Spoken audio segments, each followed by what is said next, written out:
Bachelor পয়েন্টের একটা একটা একটা আমাকে অন্য একটা জায়গায় নিয়ে গেছে। আবার দেনাপানা আমাকে যেটা করলো যে মানুষজন বুঝলো যে ব্যাচেলর পয়েন্টে তো একটা এলাকার বড় ভাই, বখাটে ছিলাম, ঠিক আছে, হ্যাঁ, এরপরে ভদ্ররূপ নিলাম, তারপরে দেখা গেলো যে অনেকের টাকা মেরে চলে গেলাম, একটু চিটার বাটপার। হ্যাঁ, দেন না। দেনা পাওনা সিরিয়ালটা নিয়ে একটু শুনতে চাই, এখন আসলে কিরকম কি রেসপন্স পাচ্ছেন? দেনা পাওনার সিরিয়ালটা হচ্ছে কি,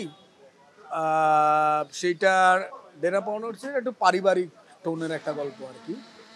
এই গল্পটা হচ্ছে যে আমাদের আমাদের আমাদের এই বাংলাদেশের মানুষের মানে পারিবারিক যে জায়গাটা আর কি, খুব সাধারণ একটা গল্প, কিন্তু তবুও যেন একটা এক ধরনের অসাধারণ কিছু আর কি, মানে মানুষ এটাকে রিলেট করতে পারে আর কি, এটার সাথে কানেকশন খুঁজে পায় আর কি। হ্যাঁ, যেমন ধরেন যে দেনা পাওনার কিছু কিছু জায়গায় আমি ফিল করলাম, আমারও তো বড় ভাই ছিল, সো আমি ফিল করলাম যে আমার বড় ভাইয়ের ক্রাইসিসগুলো কী ছিল। তো যখন আপনার এখন তো ছোট ছোট পরিবার হয়ে গেছে, 2জন 3জন 4জন বা 5জন, তখন পরিবার ছিল 10জন 12জন 15জনের পরিবার, 20 জনের পরিবার। এই যে বড় পরিবারগুলো একই সাথে সবাই থাকতে গেলে সবাইকে নিয়ে আপনাকে থাকতে হবে। এই যে সবাইকে নিয়ে থাকার যে মেন্টালিটিটা, সবাইকে নিয়ে থাকার যে মেকানিজমটা, এইটা কিন্তু আসলে তখন ছিল। আর তখনই ওই ক্রাইসিস ক্রিয়েট হইতো আর কি। তো একজন ক্যাপ্টেন কীভাবে এগুলোকে সামাল দিত, এটা কাছ থেকে দেখছি আর কি। তো এইটার দেনাপানার গল্পটা ওই রকমই আর কি, যে মানে পারিবারিক টানাপোড়েনের যে গল্পটা আর কি। তো এইগুলো তো কম বেশি আমাদের সবার জীবনেই তো আছে আর কি বিষয়টা। সো ওই জায়গা থেকে মানুষ না গল্পটাকে নিচ্ছে দারুণভাবে। এবং আমি যখন রাস্তা দিয়ে হাঁটি চলি ফিরে, মানুষ আমাকে জিজ্ঞেস করে, শহীদ ভাই বউরে এত ভয় পান, এই যে নানান কিছু আর কি, বা বাবার সাথে আপনি এরকম আচরণ করতেছেন, এটা ঠিক না।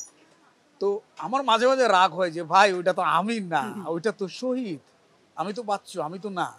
আবার এইটা যেরকম বলবো, সো সব কিছু মিলে না দেনা পাওনার রেসপন্সটা ভালো ভালো পাচ্ছি। আবার ওই দিক দিয়ে দেখেন যে ব্যাচেলর পয়েন্টে যেটা হলো, সেই 2-2.5 বছর আগে হাবুর টাকা মাইরে নিছি, এখন আমি ফেসবুকে যদি ছবি দিই, বা হাবুর টাকা মাইরা দিয়েছেন কবে দেবেন, আরে ভাই রে ভাই, এই যে ওই যে দেখেন ওই পাবলিক রিয়াকশনটা দেখেন, এই কথা বলার পর হাসি দিল। তো এই যে জিনিসটা, এইটা আমাকে একসময় প্রচুর পেইন দিত। এবার আমি অমির বলো, আমি ভাই অত্যাচারে আছি, আমি পারতেছি না, তুমি এবার হাবু মিয়ার টাকাটা পরিশোধ করে দাও। তারপর সে সিন বানাইছে, আপনারা দেখছেন, এই যে 8 পর্ব যে হলো, এটার ভিতরে আমি তার টাকাটা পরিশোধ করে দিচ্ছি আর কি। সো ব্যাচেলর পয়েন্টের একটা একটা একটা আমাকে অন্য একটা জায়গায় নিয়ে গেছে। আবার দেনাপানা আমাকে যেটা করলো যে মানুষজন বুঝলো যে ব্যাচেলর পয়েন্টে তো একটা এলাকার বড় ভাই, বখাটে ছিলাম, ঠিক আছে, হ্যাঁ, এরপরে ভদ্ররূপ নিলাম। না, ব্যাচেলর পয়েন্ট তো দেখা যায় ছোট থেকে মানে একদম সব বয়সী মানুষজন দেখে, তো যার কারণে ওটা দারুণভাবে আর কি লোকজনের কাছে গেছে আর কি, পৌঁছায় গেছে আর কি। তো আমি যেটা বলছিলাম, দেনা পাওনা এসে লোকজন আমাকে একটু অন্যরকম প্যাটার্নে দেখলো আর কি। মানে দেখা গেলো যে একটা হাজব্যান্ড, একজন ঘরের কর্তা, ওই রকম একটা চরিত্রই আমাকে দেখলো আর কি, একটু আলাদা রকমভাবে। সো পজিটিভ আর কি। বাচ্চু ভাই, এর মাঝে একটা খবর পেলাম আমি, কি সেটা হচ্ছে আপনার কি শুটিং সেটে প্রচুর এনজি দেন? আচ্ছা, এনজি কেন দেবো না? প্রথম কথা বলেছি, এনজি কেন দেবো না, কারণ আমি তো বাচ্চু, বাচ্চু। আমি যখন দেনাপানা শহীদ হব, ওইটা হইতে গেলে যেটা হলো, ধরেন আপনি একটা এই যে শার্টটা পরলেন, শার্টটা পরতে গেলে অনেক সময় হয় না যে হাতটা আটকে যায়, তো ঘটনা তো ওই রকমই। ওই চরিত্র তো আমি না, ও যেভাবে কথা বলে, যেভাবে রিয়েক্ট করে, আমি কি আমার বসে তেমন করি? তা তো করি না। আচ্ছা, তারপর ধরেন যে ব্যাচেলর পয়েন্টের যে এলাকার বড় ভাই, সে যেরকম করে হাবুদেরকে ধাওয়া দেয়, পাশারে ধাওয়া দেয়, বাস্তবে তো আমি এরকম ধাওয়াটাও দেই নাই, বরঞ্চ এড়ায় গেছি জায়গা থেকে।